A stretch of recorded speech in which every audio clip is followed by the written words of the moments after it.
Hi everyone, I'm Ashfaq. In this video I will show you Redmi Note 14 Pro how to unlock your pattern.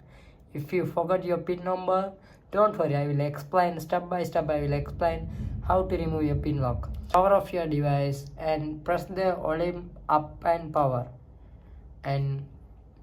off. Okay. After power off your mobile and press the volume up button and power button.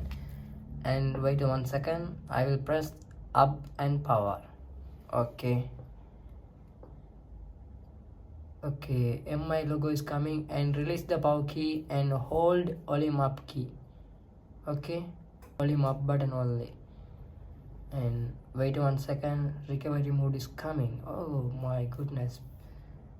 Select the wipe data and press the volume down button, and if you press the volume down button and select and press the power key and select the wipe all data.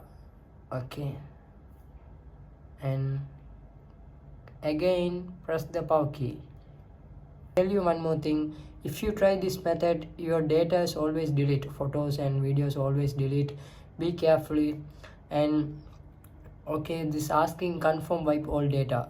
Okay, if you confirmed, press the power key. If you like my video, can you please subscribe my channel? Every day I uploaded useful video for you, and your data always successfully wiped.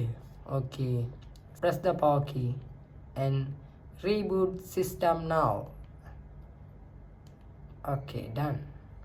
Now your phone is perfectly done. Oh my goodness. Thanks for watching my video. Can you please subscribe my channel? Okay, see you. Bye next video.